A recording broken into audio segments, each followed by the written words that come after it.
What we do here is go back.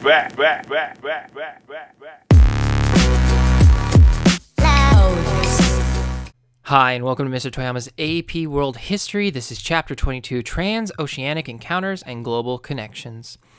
As usual, here's our kind of overview for the chapter. Before 1500, there was considerable cross-cultural interaction between Europe and Asia, and to a lesser extent, with sub-Saharan Africa.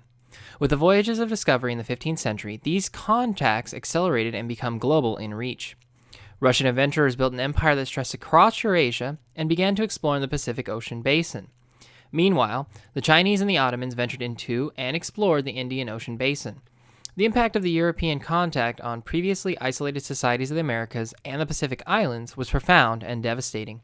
This chapter considers the motives and methods of European trade and exploration between the 15th and 18th centuries.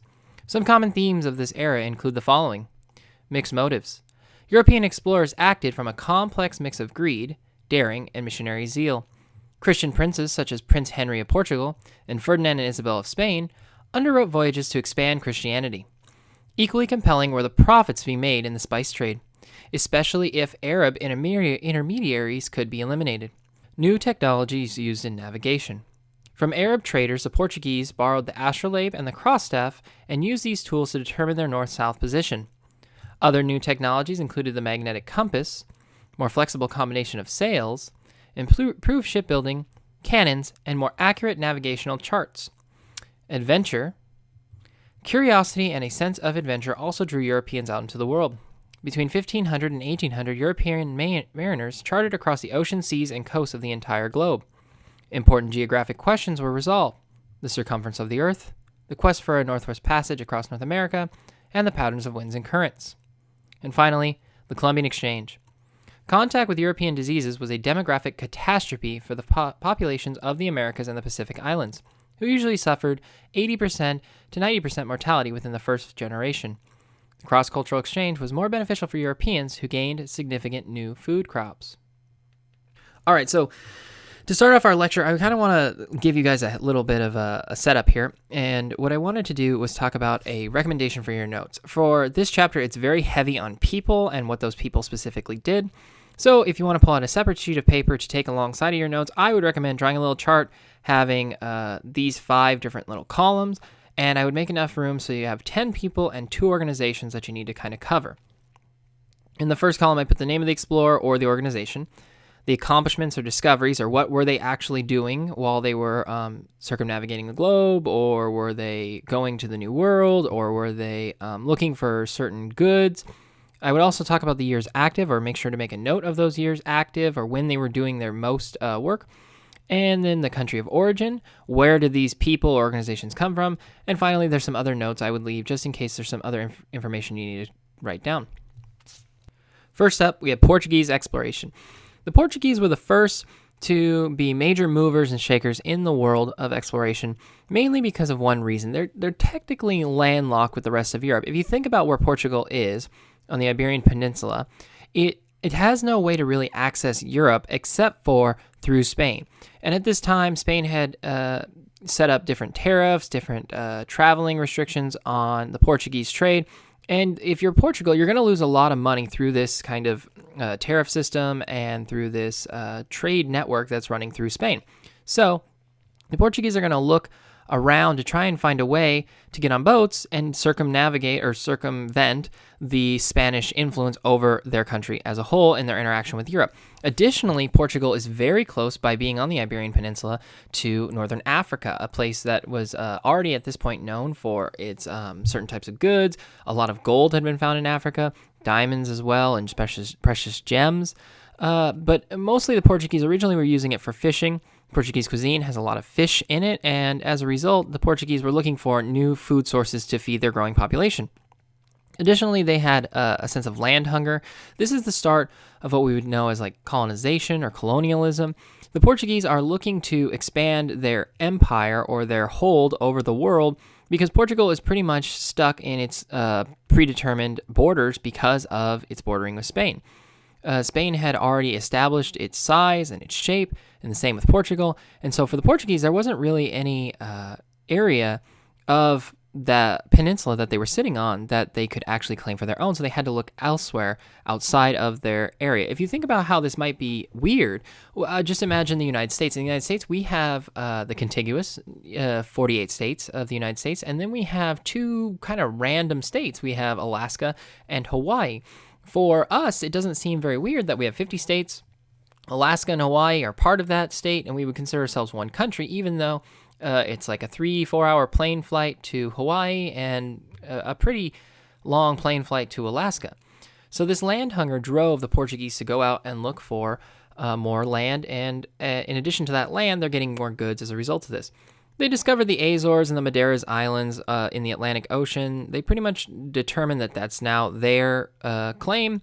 The Portuguese were very good at establishing colonies, and they were also starting the trend that we would come to see later on in world history of going out, and when you establish a colony and you claim it for your own self, your country now owns that section of the world, and you have influence, you have hegemony, you have dominance culturally over the people of that area, and that's why a lot of the New World speaks some of the languages from the Old World even to this day. And the Portuguese were very concerned with the acquisition of land to plant sugarcane. Sugarcane is a very difficult crop to grow because it needs a lot of water, and it also needs a kind of warmer climate. So the only places on the earth that really facilitate this process are like Southeast Asia and what will eventually be known as the Caribbean. Well, to get to Southeast Asia, it's a very long trip. You have to go all the way around Africa, which at this point was not able to be done through like bypassing through the Suez Canal, which is in Egypt, which is a later development.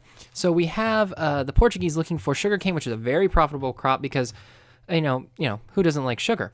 So they're looking for a lot as they go out into the world. Next, we have the lure of trade. Maritime routes to Asia. I mean, if you think about it, we've talked extensively about the Silk Road network, the Sub-Saharan network, and the Indian Ocean Basin network. But if you look at the interconnectedness of all these networks and the way that goods are traded and travel along these routes, maritime routes are relatively safer in terms of you can put lots of goods on a boat. The boat doesn't need a lot of manual labor. You don't have to physically move the boat. The winds move the boat. The ocean current moves the boat. And if you do it right, you can get a lot of money and profits based on the amount of goods you're able to trade. And you can move quickly across these lands. Many of these routes had, at this point, set up trade stops where you had to actually pay some taxes as you travel through areas. You need to look for protection from raiders, bandits. Whereas the maritime trade routes to Asia were highly profitable because you're able to really go around all those hindrances to your profits. Spices, silk, and porcelain. Again, this is from the Emporia in India. This is silk coming from China and porcelain. These are highly sought after goods for many Europeans, and they're very profitable. So if you're a country or you're a trader, you're looking for a way to increase your profits and basically get goods for your people. The Silk Roads are more dangerous since the spread of the bubonic plague. The Black Death or the bubonic plague we talked about last chapter, it ends up killing large sections of Eurasia, the Eurasian continent. And as you travel through sections, you might pick up some of these germs, some of these diseases. So many of these places that were once thriving and growing have a very large drop-off in population. And you need to find a new way to really get your goods to where you want them to go without really interacting with so many germs. And when you're on a boat, you're not really interacting with a ton of germs. The prices and the profits increase as a result of this. If there's a lot less people, there's a lot less people who can manufacture the goods, who know how to manufacture the goods. One of the famous examples is in Europe during the bubonic plague, there's this idea of metal workers or iron workers or blacksmiths. And if you think about it, that's a hard craft. Many of us could not just tomorrow pull out a kiln or a furnace and start hammering on iron to make swords. And so that's a knowledge or a skill that's passed down from generations through guilds. And by having the way the guild system was set up, many of the people who died weren't able to pass on some of that information. And the prices of those goods that were very delicate or intricate or required a lot of labor, they're going to rise because there's not as many people to do it.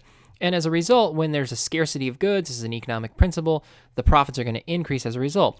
The reason why, for example, those fancy Back to the Future Nikes that like lace themselves are like 10 grand, or I don't know, they're super expensive, is because there's a limited quantity of them. If there was tons of them, hundreds of thousands of them, there wouldn't probably be as high a price for it. But as a result of having a limited run, they're going to be more expensive. And so you can see that economic principle play out even today.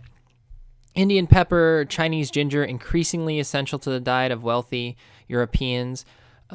If you think about some of the most important things that we do for cooking, we have a lot of spices we just throw into different dishes. You could go to the store now, and I know when I go to the store, I always look at this big rack, and there's tons of spices. There's like hundreds of them just in little jars, and you can buy them, and some of them are really expensive, some of them are really cheap.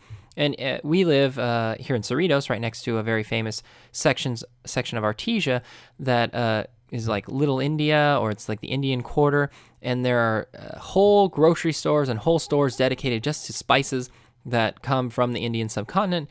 And when you're looking at that diversity and the plurality of spices, you're going to see that creates different dishes. Any of you who like any kind of like very spice-heavy food are going to realize like it doesn't really taste the same without the certain spices. And especially for the European wealthy, they were getting very used to having Indian pepper, Chinese ginger, and other spices to flavor their food, and they wanted that. And when you have money and you don't really care, you're willing to pay any prices. And as a trader, you would see the profits in that.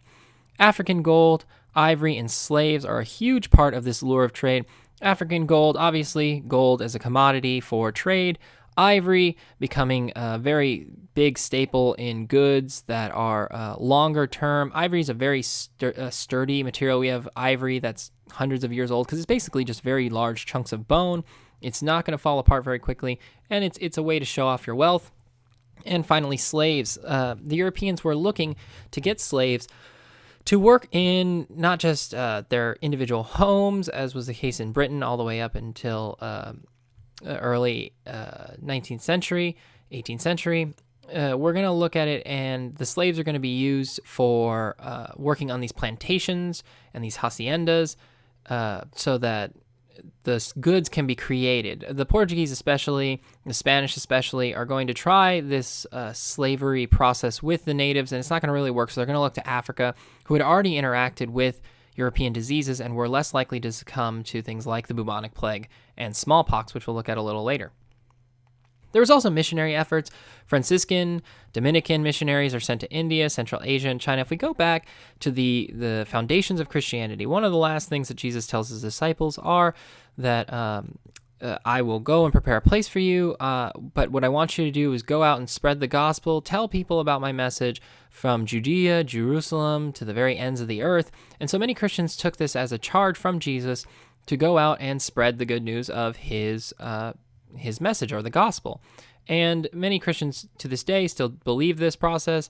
And by sending out missionaries to India, Central Asia, and China, many of the missionaries are interacting with people who had never heard about the story of Jesus or the Gospels as they were being taught about in Europe and the Middle East.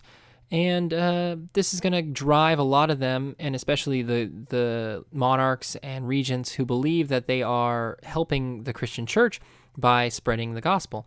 There was also violent efforts interacting with the Crusades. We talked a little bit about the Crusades, but the Crusades was basically the Europeans believing that the Muslim expansion in the years after Muhammad's death kind of dominated that large section of what we would know as like the Middle East today.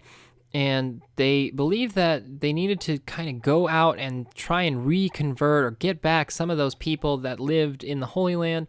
And they wanted to kind of go after the Crusaders who were fighting to convert people to Christianity. And so this is going to draw people into that process of migration and moving around. And there's also this idea of the Reconquista. The Spanish, indigenous Spanish Europeans were very actively pushing out the Muslims, and eventually will win that war of pushing the Muslims back to the northern tip of Spain. Especially after we talked a little bit about the Battle of Tours. That begins kind of to signal the decline of the Muslim influence in the Spanish Iberian Peninsula. They get technology through exploration. First, the Chinese rudder is introduced in the 12th century. The rudder is the thing on the back of the boat that helps it steer, so it's very good to help as well as using sails, you're kind of forcing the boat to turn in a certain way, and that helps to more navigate more efficiently. Square sails are replaced by triangular lateen sails. Square sails are like big pieces of paper. If any of you have ever flown a kite, most kites are not in the shape of a square, unless they're like those weird three-dimensional ones. But if you think about flying a piece of paper, it's kind of catching the wind from all different directions, whereas triangular sails are able to be very well manipulated. They're able to catch the wind in certain ways, and they're able to work better with crosswinds, especially the winds that are going like across your bow, perpendicular to your boat. So it's really efficient when even you're trying not to go the direction the wind wants you to go, you can still move in the direction you want to go. They also get navigational instruments such as the astrolabe and the cross staff. These are things that are able to determine positions on the Earth, north-south. They're also able to give explorers a more accurate understanding of where they are on the ocean and how far they are based on the stars at night. They also learn a lot about the knowledge of winds, currents. Winds, obviously, are the wind that are on the ocean, and currents are the movement of the water underneath the ocean. There's a very famous one. Many of you have probably seen Finding Nemo, the turtle that Nemo jumps on Nemo's dad and Dory jump on the back of. That's a current. It kind of is an underwater like wind flow that pushes the ocean in a very specific direction. And by knowing about the differences of winds and currents, the Portuguese are actually able to figure out what's called the Volta do Mar, or the return through the sea. There's a picture here on the left of, if you look at like Lagos, right? You can see that this is the western coast of northern Africa. You can see the Portuguese go all the way down to Arguin, and I probably butchered it, but Arguin, and by hugging the coast all straight down, following the Canary Current, they're able to be pushed very efficiently. And then they actually have to go from Arguin out of Cape Blanc towards like the west, which is counterintuitive to what normal people would think of, returning back home. And if you're a math person, you know that the fastest point or the shortest distances between 2 points is a straight line. Well, in the specifics of sea travel with the Portuguese, this is not the case. The fastest way back home was actually to head west first, and then right about the Azores, you would grab the Portugal current and ride the Portugal current back home. This cut down on time traveling. It also increased profits, and this made the Portuguese one of the wealthiest and most efficient country during this time, because of the knowledge of these types of natural events.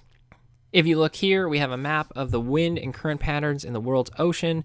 You can see naturally the wind moves in different directions, and the North Pacific current, the North Equatorial current, you can see in the Pacific Ocean. You can see the Gulf Stream in the North Atlantic. So there's all these different currents that are running under the water. There's wind that's moving under the water or above the water, and you're getting this knowledge through your exploration. And of course, by trying to increase your profits, you're trying to use any advantage you can. And getting your goods to port as quickly and efficiently as possible is a goal of many of these traders. Next, we have Portuguese Breakthroughs. Prince Henry of Portugal from 1394 to 1460.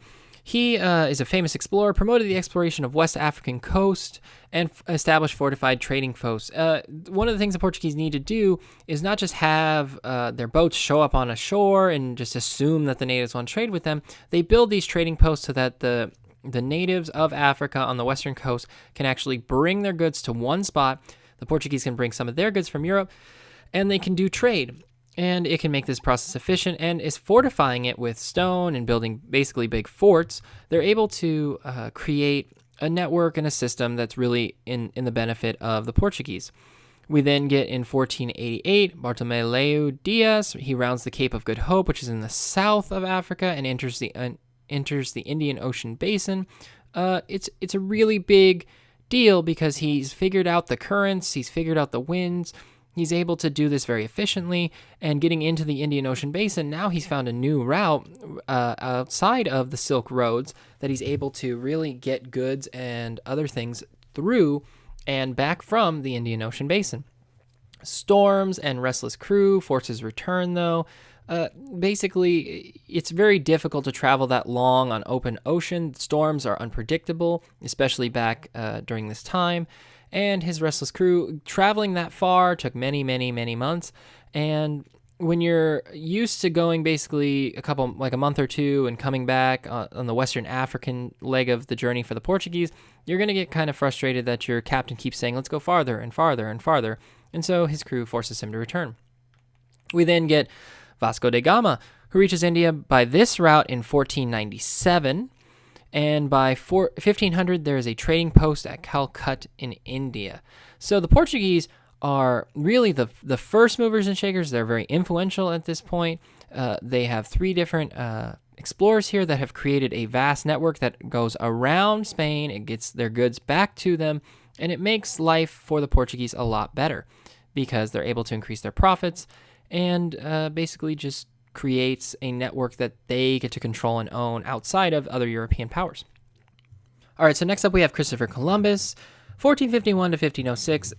Christopher Columbus, very controversial figure in world history. He actually believed the Earth was smaller than originally estimated. It's debatable whether Europeans had a widespread knowledge of the Earth being round at this point, but for certain people like Columbus and like a lot of these explorers, they believed and knew that the world was a round orb. And so by this understanding, Christopher Columbus had this idea that he would travel west to make it to India, thinking that the route was shorter. He estimated, for example, that Japan was approximately 2,500 miles west of the Canary Islands when it was actually 10,000 miles, which is a big problem when you're doing navigation like that. The Portuguese kings did not want to fund his proposed westward trip because the Portuguese saw it as a waste of time. The Portuguese had already set up their western coast of Africa trade network, around the Cape of Good Hope, through into the Indian Ocean basin. So they actually saw this as not something that would benefit them. However, Fernando and Isabel of Spain and some Italian bankers are willing to underwrite his voyage, believing that it can gain back some of the superiority that the Spanish had over the Portuguese, realizing that trade was a very necessary and important part of their empire. Christopher Columbus sailed westward along the Atlantic Ocean and ended up in what we would call today the Bahamas, Cuba, the Caribbean area. He discovers the island of Hispaniola, which is the Dominican Republic, and Haiti. Many people think that Christopher Columbus was, this hero. We have in our culture, especially in the Americas, Christopher Columbus Day. Many of you probably have it off. We at Cerritos didn't. And so it's just kind of one of those things that people debate. And here we're going to talk about it a little because Christopher Columbus, from all accounts, was really just looking for fame and money. And there's nothing wrong with looking for fame and money, but in his efforts to do so, Christopher Columbus had discovered a very efficient way to do this, and he was willing to do anything to get what he wanted. So the brutality of Christopher Columbus is recounted in a lot of primary sources and in original material that we would look at in class or look at maybe just on the internet. You could read about some of his treatment of the Taíno people. So for many people, Christopher Columbus has the image in their mind of being this dude who wears a coat and gets on a boat with his Nina, the Pinta, the Santa Maria, discovers the islands, and he does some trade. Whereas in reality, many people see Christopher Columbus as like this. This is a very brutal picture showing some of the treatment of the Taíno Indians that were living on the islands, or Taíno natives living on the island. At the time, Christopher Columbus and his soldiers were willing to hurt, maim, torture, kill even a lot of the Indian population to make them comply and do what he wanted and to bring him the goods that he wanted. And so many of the historians today view Christopher Columbus as not really a good guy, but more or less a brutal dictator that showed up to an island. And in later slides, we'll actually see how this devastation destroyed a large section of the New World by the Europeans' actions. Next, we have hemispheric links. Columbus tries 3 times. He never actually reaches Asia. I read an account where it says that he died believing possibly that he actually made it to India. He was very unclear if it was just him being kind of spacey near the end of his life. But Christopher Columbus wanted desperately to find that western route to India. He was very far off if you're thinking about the distance between, for example, where the Caribbean is and India is. That is like literally a world away. But by the early 16th century, several powers actually follow. A lot of European nations see what's happening in Portugal and hear about the adventures of Christopher Columbus and realize that their power is diminishing, their economic influence over all of Europe is diminishing. And so the English, the Spanish, the French, and the Dutch all decide to launch very large naval campaigns to get a lot of this trade done. There's also a realization of the value of newly discovered Americas. By discovering a whole new land, European explorers and traders see an area of untapped resources, possible new location of gold, other types of spices maybe people have never even seen or heard of, which is very true for these Europeans. And they're also hearing about a whole new group of people. For the Christian missionaries, they're seeing as another group of people that have never heard about Jesus. And so they're willing to get on boats, and the church is willing to fund some of these expeditions for the glory of God. And many of the European nations also see it as a place to expand their empires, because Europe at this point has pretty much set up their borders, and to change their borders required a lot of violence and war, which many European leaders did not see as a tenable situation. So they were willing to go out and try and find areas which were quote unquote undiscovered or uninhabited and claim it as their own. Here's a map of European exploration in the Atlantic Ocean from 1486 to 1498. You can see Bartolomé Diaz, Christopher Columbus, Vasco da Gama's routes. And if you look at Columbus, he, traveled very extensively throughout the Caribbean. But if you look at the Portuguese routes, you can see that they actually pretty much stuck to their Atlantic and Indian Ocean routes very heavily, because they had set up a network that gained them a lot of goods and gained them a lot of money through this process. Then we get to the circumnavigation of the globe. Because Christopher Columbus has established that the world is larger than previously thought, and there's a whole section of the world that had never been encountered before, this is going to push a lot of explorers to try and find a way to actually circumnavigate or travel completely around the globe as an orb or as a sphere. Vasco Núñez de Balboa finds the Pacific Ocean while searching for gold in Panama. So he lands in Panama, travels across the whole of that section of the globe, and ends up running into another whole ocean, realizing that, there are actually two separate oceans, another ocean that they had never even thought of in the world up until this point. The distance to Asia is still unknown at this point, so he's not willing to just launch off and try and figure out how far to India, but he has discovered something very invaluable and very important to the process of circumnavigating the globe.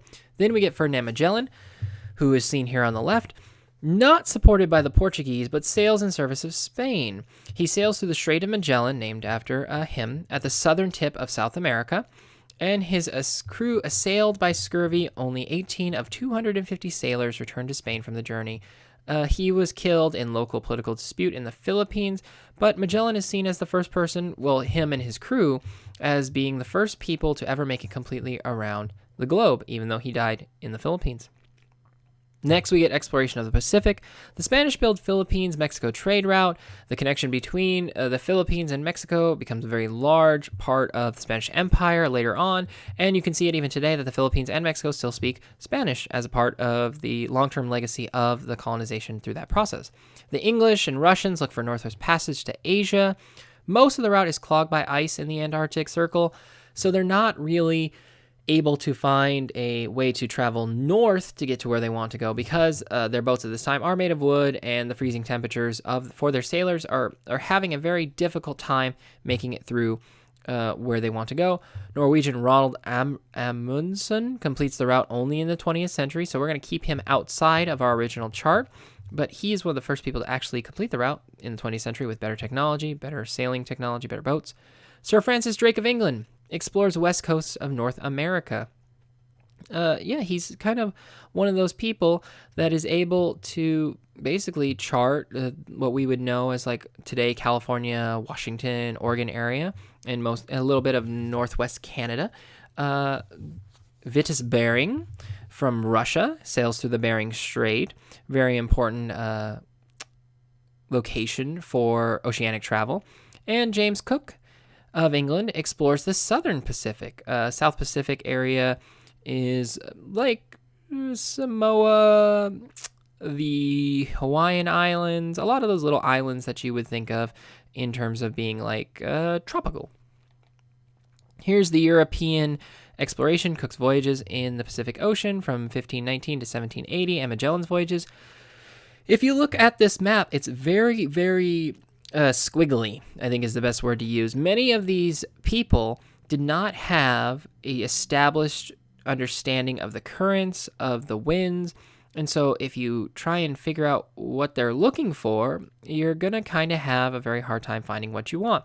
If you think about it as well, there are no maps of these areas, so many of them are actually just wandering around looking to find whatever they can find and claim it for themselves. So if you look at the route of Ferdinand Magellan, for example, the blue one, it leaves from Lisbon, it travels down past the Strait of Magellan, it goes up and it goes across, it ends up in Guam, the Philippines, where Magellan will die. It continues through the Philippines, goes all the way around, goes down to the Cape of Good Hope, and they make it all the way back to Lisbon, the first circumnavigation of the globe. If you look at the first route of James Cook, which is in purple, you can see, where did he go? Okay, so he launches from London, travels in the squiggly line, going around Cape of Good Hope, ends up in what would be like today the Philippines, Indonesia area. He travels to like the northern-ish tip of Australia and travels all around New Zealand, circumnavigating New Zealand, and returns home.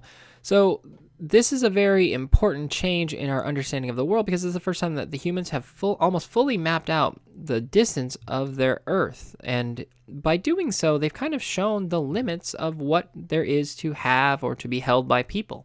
This changes dramatically Europeans' understanding of their place in it, and it also gives them this desire to go out and try and find more goods and more people to be a part of their empires. We then get to the establishment of trading post empires. Not only were empires being built by the Europeans as a country or as like an empire itself, but the trading post empires are becoming rival in and of themselves because of the money and influence they're able to exert over the local populations and the merchants themselves. The Portuguese are the first to set up trading posts, 50 by the mid-16th century, not to establish trade monopolies, rather to charge duties. If you think about it, you could be really good at establishing a monopoly on something and making a ton of money. For example, driver's licenses. Driver's licenses are a monopoly because they are held by the government. You can't get a driver's license from any other organization to drive within, for example, the state of California, unless you go to the California DMV or to a state within the union that recognizes California state driver's licenses, which are 99.9, actually 100% of them. And so by not establishing trade monopolies but charging duties, the Portuguese don't even have to do any work. When you show up with goods, if you want the right to trade, you have to pay to have the right to trade. And if you're going to take goods from a certain area, you got to pay to take them wherever you want them to go. This is very profitable because you don't need to create any boats. You really just collect money for the right of people to use your trading posts or use your area to trade with the locals of that area. Alfonso de Albuquerque, a major naval commander, he is the architect of trade duty policies, and violators would have their hands amputated. It's a very easy system. You want people to pay, you have to threaten them with violence if they don't want to cooperate, and Albuquerque is willing to go so far as to cut off your hand if you're found in violation of not paying your duty. So Albuquerque makes a very simple proposition to the people. You want to make money? Pay me. And if you want to try and make money without paying me, well, you're going to lose your hands. And this is a very good motivator for most people. I think that if in a similar circumstance, many of us would rather just pay a little bit, make our money, and leave rather than lose our hands. Yet, Arab traders continue to operate. They're able to operate because of Dar al-Islam. The overarching protection that comes from the empires of Islam are able to actually kind of buttress up against the trading post empires that are created. Many people would agree that if you want to do something and you're willing to do anything to accomplish that goal, if you're willing to even go so far as use violence, you probably could be able to do it. If you have the threat of having your hands chopped off by Alfonso de Albuquerque, but you're a Muslim and you have the protection of your tribe or even from the larger Islamic empires that will protect you, you're going to pretty much do whatever you want, ignoring those people, because you're willing to basically fight for your right to trade. The Portuguese control declines by the end of the 16th century because of the proliferation of other European nations into the trading of goods across the globe. The Portuguese, being as small as they are, really lose influence and dominance because many European nations devote a large section of their monies to trade and to the global trade network. English and Dutch trading posts. There was rival parallel trading networks between the Dutch and the English. The English trade concentrate on Indian trade in India, and the Dutch in Cape Town, Colombo, and Southern Pacific. Cape Town, South Africa, and the Southern Pacific areas. Basically, they're rivals because they're trying to get the same goods. They're also rivals in the fact that they're trying to dominate similar areas, and so there were wars, there was fighting over these lands, and eventually they kind of lead to having parallel trading networks, trade networks that travel on the same routes. They're trading the same goods but going to different locations. Next, we have European trading posts in Africa and Asia about 1700. If you look at these purple squares, those are the Dutch trading posts. You see the Spanish trading posts in green, the English trading posts in blue, French in yellow, Portuguese in orange. If you look at the map, one of the things you can immediately notice is that there isn't really a ton of overlap. There's a small part in Madras and Pondicherry, but for the most part, they pretty much stayed out of each other's way because making money is a very efficient way to prevent wars. If you think about someone that you would be working with, for example, in the classroom, if you both are working on a project and you're just trying to get through the project to get the grade, even if you don't like that person very much, it's not worth fighting and having problems and possibly failing the assignment. It's better just to get along and put your debates and fights on the back burner. That's kind of what the Europeans were seeing as the world kind of grew in their discovery and understanding of it. They're able to just kind of put aside their differences on the trade routes to be able to make money, because that's essentially what they really just want to do at the end of the day. Then there's the establishment of trading companies. The advantage of the Dutch and English over the Portuguese, by creating trading companies that are able to collect large amounts of investments from people, individuals, to fund a company that is able to go out and do trading. This creates for people this really advantageous position for the average person with enough money to join in on the trade. You don't have to buy your own boat. You could be an investor. You don't have to know anything about sailing. You just have to find somebody who does, give them lots of money, and then they will give you a cut of whatever it is that they go and sell and trade. The English set up the East India Company, established in 1600, and the Dutch United East India Company, or the VOC as it will be known, is established in 1602. What's great about this situation for the Dutch and the English specifically are that these are privately owned ships. Because they're privately owned, the government is spending very little money building its own ships to be launched for trade. You lose a ship, that's a loss to the investors, not a loss to the Empire of England or the Empire of the Dutch. What ends up happening is these investors are looking for a return on investment. It's the same thing today as with like the stock market, for example. But the government is able to support these ships through the building of the military, through naval power, specifically the English. The English will become one of the most dominant forces in the world, especially with their navy, because of their ability to divert their funds from trading and trying to make money through trading, and instead letting private investors work on making money and paying taxes, which then go to fund the military, which the military can serve double duty. It can protect the privately owned ships, but it can also fight wars or actually attack other countries that are trying to raid their ships, or even pirates, for example. And yes, at this time there were pirates. They were empowered with the right to engage in trade, build posts, and even make war. This is unheard of in today's society and in today's world, but these trading companies were able to basically start wars with whoever they interacted with, because the British and the Dutch saw the value in allowing this trade process to continue on. It was exceptionally profitable because with private investors looking to get rich, many people were willing to give more money than could be individually collected by an individual person. If we think back to Christopher Columbus and some of the other explorers, they were looking for individuals and small groups of people to fund their voyages. With these trading companies, you can go and buy a stock or whatever and buy a share from those trading companies. And when the trade comes in and they would give you a predictable date of 6-7 months from now, you come back, you give us $100, for example, we will give you $120, for example. And that was seen as extremely profitable because the average person could go and turn in their money and get some sort of share in that process. Now, again, this is reserved only for the wealthy and those of the middle class or upper middle class status. This isn't for every individual person, but it is extremely profitable for those people. Next, we have the European conquest in Southeast Asia. Spanish conquer the Philippines and name them after King Philip II. That's where we get the Philippines. Manila becomes a major port city. The influx of Chinese traders, highly resented by the Spanish and Filipinos. Basically, because the Philippines are located where they are, the Chinese were already doing their own trading on a small scale within the region of Southeast Asia.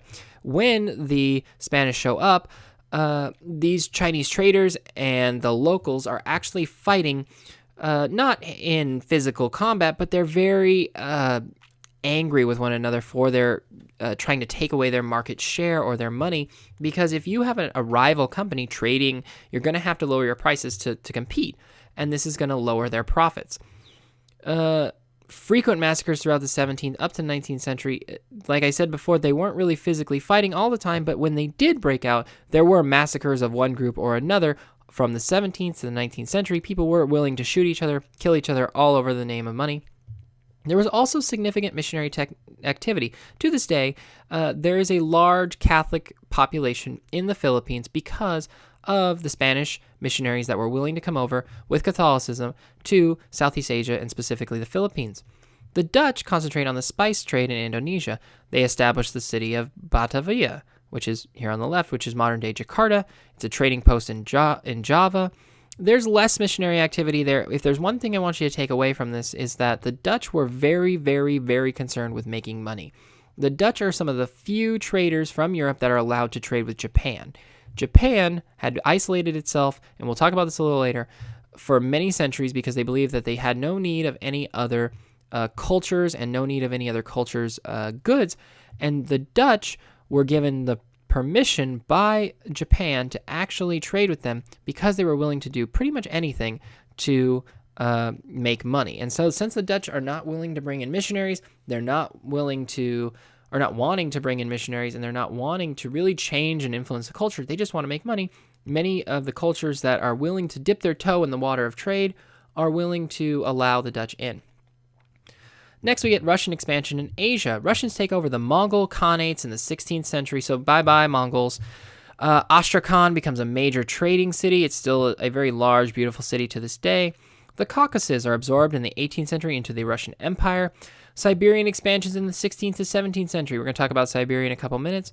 Trade with indigenous Siberian peoples. Many of this is like holdovers from the Khanates, from the Mongols, and they never really interacted or were absorbed into Asia. In many ways, Siberia was part of Eastern Asia culturally, and there was little success with missionary efforts, and there were some local rebellions. Because Siberia is so frickin' cold, it is very difficult to conquer those areas. It's very difficult to fight in those areas.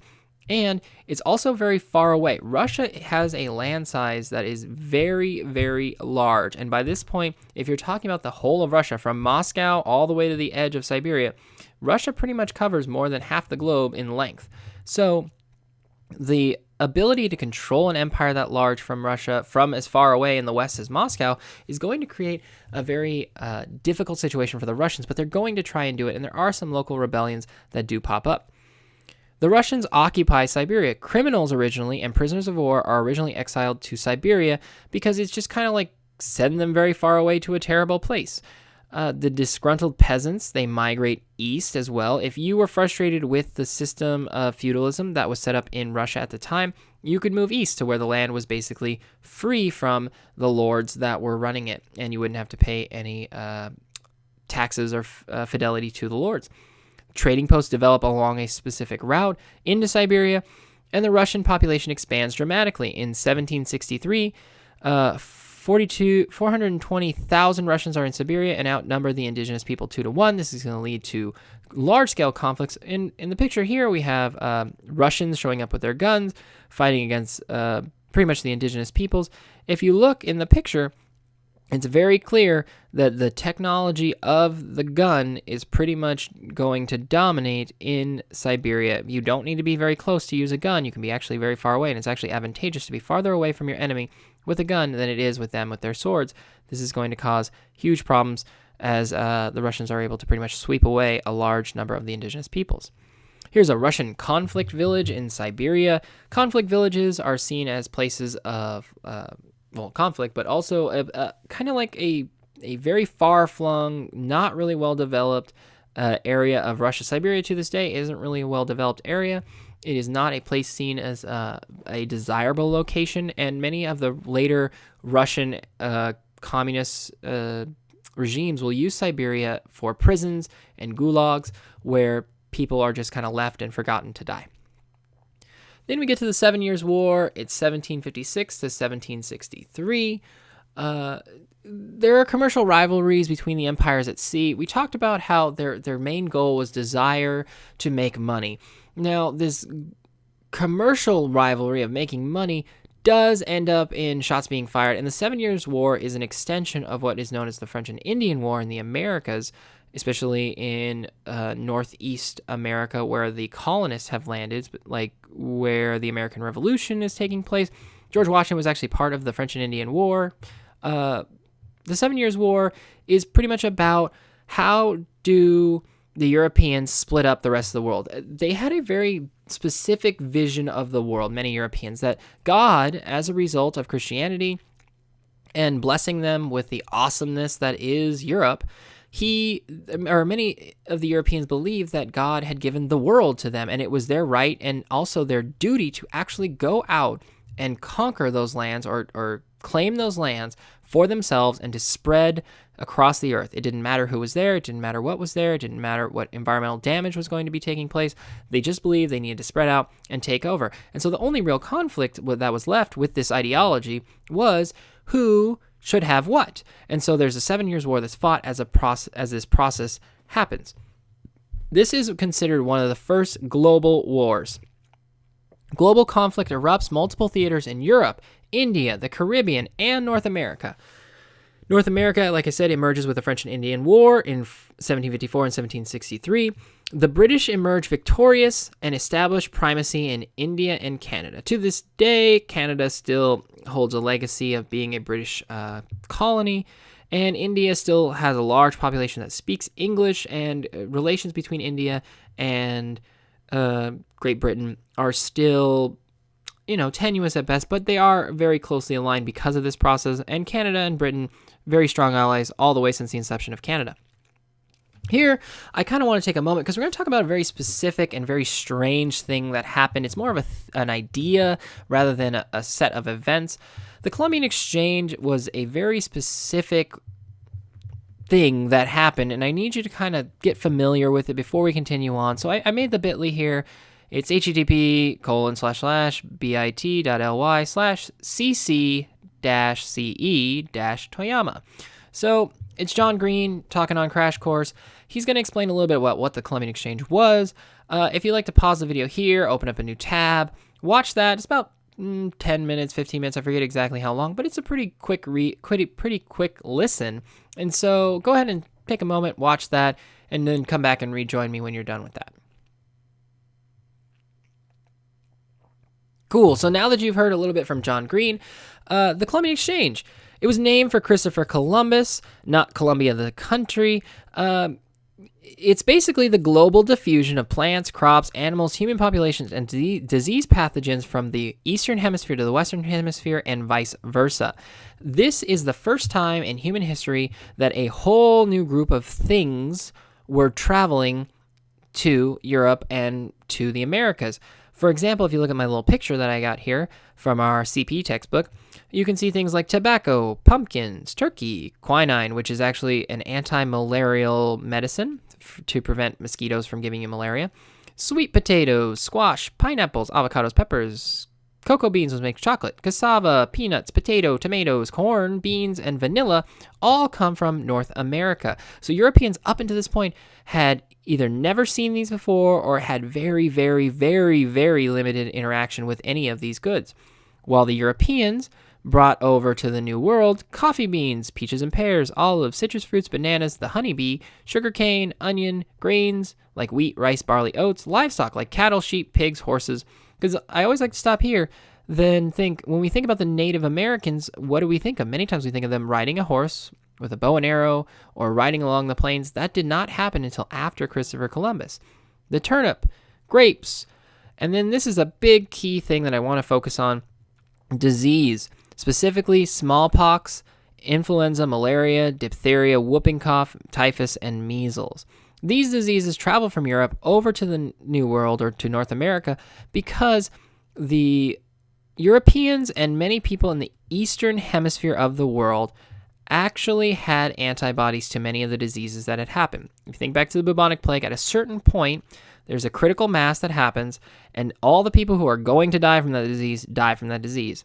Humans naturally have some resistance to many diseases because of genetics and different mutations in the genes, and therefore don't die from it. And those that do almost die and survive have antibodies, and those antibodies oftentimes and are readily passed on to their children, preventing disease breakouts. But when we look at the North America exchange of the Columbian Exchange, the North Americans had never interacted with Europe all the way back into the great migrations that we talked about in like chapter 1, when people crossed across the great land bridge between Russia and Alaska. And one of the things that happens is these populations in the Western Hemisphere are decimated. When by decimated, I mean reduced down by a tenth, and in many cases, actually, I don't know the exact word, but 90% of populations die. That is not a very good thing, obviously, and it's something that is still to this day discussed and is a problem because many people argue, did the Europeans know after first encountering the natives and realizing they were dying from many of the same diseases that they hadn't died from for hundreds of years, were the Europeans still creating pathways or creating situations where those diseases could be traded to the natives? It wasn't probably that the Europeans were actively coughing, for example, on the faces of the natives, but did the Europeans give goods that were maybe laced with some of those germs? Many of the Europeans did not have the knowledge of germ and pathogens and how diseases worked at this point, but it's still a controversy to this day for many historians. We then have links between previously independent biological zones. Like I said before, humans had not interacted between these two hemispheres of the world even after the melting of that land bridge, all the way back from chapter 1, when people basically started walking upright and doing hunting and gathering. This permanently alters human geography and the natural environment. The natural environment in many ways changes dramatically as a result of this, and human geography, where people live, how they live, what types of people live, and we lose whole populations. For example, the Taino Indians that Christopher Columbus interacts with are actually pretty much wiped out to extinction as a result of this process. On a lighter note, however, I always like to point out that as a result of the Columbian Exchange, we have many of my favorite foods, like spaghetti. For Europeans, especially the Italians, they had never seen a tomato. And for many Europeans, they believed that tomatoes were poison. And in some accounts I've read before, some believe they were aphrodisiacs, meaning that they caused a person you liked or a person you wanted to fall in love with you. If they ate it, it would make them fall in love with you. But it's crazy to think that all the way up until basically 1492, your Italians didn't have tomatoes to make tomato sauce. So that's pretty crazy. And those of you in the Latin Americas, one of my favorite things is a torta. I think that's how you say it in the fancy Spanish that I can't speak. You don't have all the goods you need to make a torta. You need wheat, for example, to make bread. And you need avocado from, obviously, North America. And you need livestock, like you have to make that sweet, sweet asada to put on your torta, but you can't make it if there are no cattle, and they're all in Europe. So once they end up in the Americas, they're able to make tortas, which are my favorite things from Mexican food restaurants. We then get epidemic diseases and population decline. Like I said before, smallpox, huge destroyer of the populations of the natives living in the Americas. Also measles, diphtheria, whooping cough, influenza, the flu. There was no prior exposure to these diseases in Western Hemisphere or Oceania, which is the southeast area of the globe when we think about a normal globe. New Zealand, Australia, Southeast Asia, like the lower half of Southeast Asia, there was no inherited or acquired immunities, leading to a 1519 smallpox outbreak in the Aztec Empire.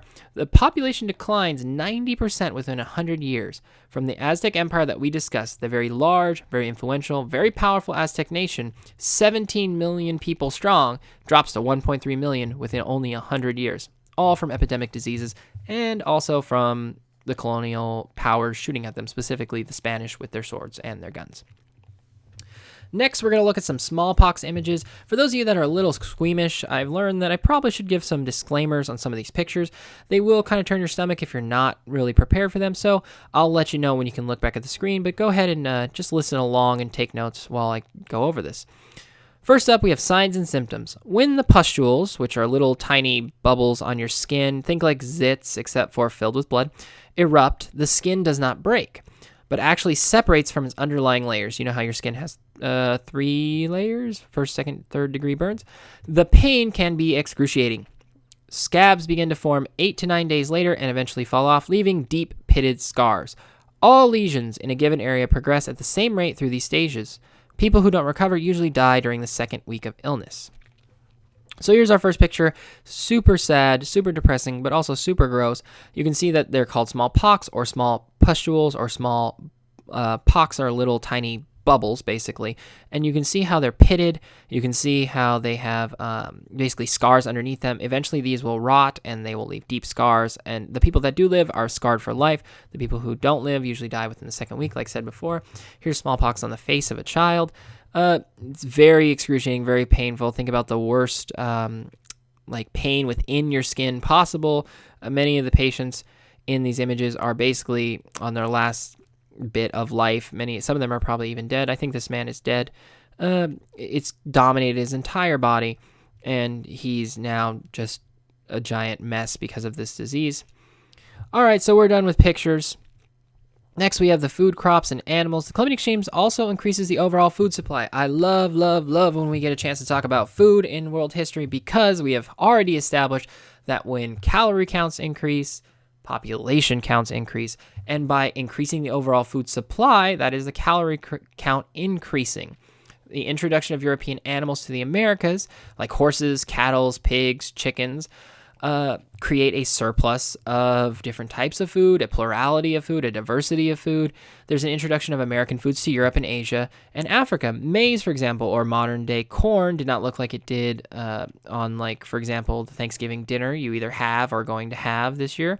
It looked a lot like little tiny brown speck-filled things. Like if you think about a cornucopia, which is around the time of Thanksgiving, they're the things that look kind of like little, I don't even know, like handheld, and they were hard, and they weren't really full of calories. They also didn't really taste great, but through selective breeding, we get to the corn of today. Potatoes are also something that show up from the Americas. What's great about potatoes is that many of the natives were able to actually preserve potatoes by essentially mashing them and storing them long term, because they don't really rot as efficiently through this process. Beans, another staple food of people around the world. They're very hardy. They grow plentifully. They have a lot of calories. They can get you through those times when you don't have a ton of food. You get the whole idea. Next, we have world population growth chart from 1500 to 1800 CE. 1500, it was somewhere in the neighborhood of like 275 million to 300 million. by 1800, it's approaching 900 million people. We're going to start to almost hit 1 billion people by the end of 1800. Next, we have migration. There was selective migration by the Europeans to move to the New World for goods or for profit, but there was also forced migration through the enslaved Africans to South America, North America, and the Caribbean. One of the big things that happens by the interaction of the Columbian Exchange is that the native populations die off. So many Europeans believe by going to the New World, establishing plantations or establishing whole large farms, they were able to make money by employing or forcing the natives to work on those farms. They would capture them and then force them to work to grow sugarcane, for example. There are horrible stories about slaves having their arms chopped off because of the rum production going bad and they get their arms stuck in machines. But the one big thing that happens is this native population, like I said, died. And so if you have a large native population dying, you need to replace that workforce because many of the Europeans did not believe that they needed to slave in the hot Caribbean sun. So they brought enslaved Africans to South America, North America, and the Caribbean to facilitate this process of making money on sugarcane, on rum, on other goods that would travel back from the Western Hemisphere or from the New World to Europe. The European pioneers also came looking for gold, looking for trading networks that they could establish in the New World. But this migration of enslaved Africans is one of the saddest parts in human history. Then we get the origins of global trade. This is the first global trade network established. Back in 2006, our DBQ was focused on the silver trade between the Spanish and Japan. And you can see that the Transoceanic trade in the Atlantic Ocean basin, meaning that it's trading across the globe through being facilitated through the Atlantic Ocean because many of the Europeans would go from their homes in Europe to the New World, land at trading posts, and bring the goods from the Western Hemisphere in North America and South America would be brought to trading posts on the coast. They would then load up with the goods from the Americas and give all the European goods to the people that were there and then take them back home. There were manufactured goods from Europe and raw goods from the Americas. Manufactured goods like clothing and guns and iron materials like steel swords, for example. Whereas raw goods like tobacco, which could be turned into cigarettes, were being brought from the Americas back to Europe. The Manila galleons, from 1565 to 1815, Spanish galleons dominate the Pacific Ocean trade. The great part about these galleons is they are super large and they are able to travel not as fast as some of the smaller ships, but they're able to hold a ton of goods. And by able to transport a large amount of goods very efficiently through the use of the boats, the Spanish are going to make a ton of money through this process. Chinese luxury goods for American raw materials, especially silver, are going to also be a part of this trade network. And we're going to look at this map real quick. You can see white represents the route of the Manila galleons in the Pacific and the flota in the Atlantic, smaller boats, while the blue represents these Portuguese routes. You can see they are finally traveling all over the world, moving back and forth between Southeast Asia, the Americas, across the Atlantic Ocean, along the Columbian Exchange, and we'll eventually get to what's called triangle trade, which will facilitate Europe working with Africa, working with as in enslaving the slaves in Africa, taking them to the New World, dropping off the slaves, picking up the raw goods to be taken back to Europe so that the finished or manufactured goods can be made in Europe. This is a global trade network for the first time in human history. Next, we're going to look at the environmental effects of global trade. Fur-bearing animals were hunted to extinction or near extinction. In North America, very famous example of like beavers, like the kind of little animals that build dams and chop up wood. They were hunted in Canada, especially in the regions of like Quebec and in Northeast America, Northeast Canada. There was also whales, codfish, other animals with industrial uses. Whales, because of their high blubber count and high fat content, were used for candles, for soap, anything that like you think of being made for cosmetic purposes as well. The waxiness of fat is what the whales were being harvested for. Here's a 18th century engraving of a Dutch whale hunt. It's a little bit later than what we're talking about, but you get the idea of people just going out and with harpoons and stabbing whales until they could drag them onto the boat, harvest them for their blubber, which would then be created into a manufactured good. And there was relentless human exploitation of the natural environment. There wasn't an understanding at this point in human history of protecting the environment. Again, going back to the European understanding of the world, they believed that it was theirs to dominate, to control, that God had created all this for them. And as a result, they could do what they will with the plants, the animals, the water, the resources, natural and human, however they saw fit. So we made it. When you have finished studying this chapter, you should be able to do the following. Explain the motives and key features of technology behind European maritime exploration and expansion. Why are people getting on boats? Why are the Europeans doing all this? What is the point? Next, compare and contrast key European explorations of the Atlantic, Indian, and Pacific Oceans. Why are they trading in the Atlantic, and why are they trading in the Indian Oceans, and why are they trading in the Pacific Ocean, and what are they trading, and kind of who's really doing all that? That's kind of what I'm looking for there.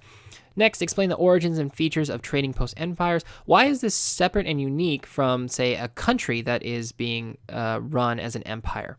Next, compare and contrast Portuguese, English, Dutch conquests in Southeast Asia. I draw a little chart and just see where they overlap and where they don't overlap. Explain the development of the Russian Empire in Asia. What was Russia doing at this time? Russia isn't really joining in on this global trade network at this time. So what are they doing to kind of grow their empire? Next, understand and discuss the connections between commercial rivalries and the 7 Years' War. Why is this fighting happening? And why do people believe that it's so important to fight one another over what? Next, make sure you really understand this. Explain and identify key features of the Columbian Exchange. John Green did a great job of breaking it down. So if you haven't watched that video and you just completely skipped over it, I would make sure you watch it because he breaks it up into a couple different categories and explains them of how the Columbian Exchange changed our world for mostly the worse, but in some ways for the better. And finally, outline the origins of the global trade network. Where did it come from? Why did it happen? Give me kind of like a timeline of big important events. And then at this point, you should also double check that you have 10 explorers and 2 organizations on that separate sheet chart. For my students, this is a mandatory thing. I should probably see it on your notes. And if not, you're going to lose some points on that. For the rest of you all that are just joining in, I think it's something that's good to help you for your AP test that you're going to be taking in class on this chapter, and for sure it's going to help you long-term on that AP exam that we're going to be taking in May. As always, it's been great here to talk to you guys. It's time to reread, maybe for my students with the active reading strategies we discussed in class, just saying. But for the rest of you all, thank you for joining me. This is Mr. Toyama's AP World History. I'll see you next time. Bye. What we do here is go back.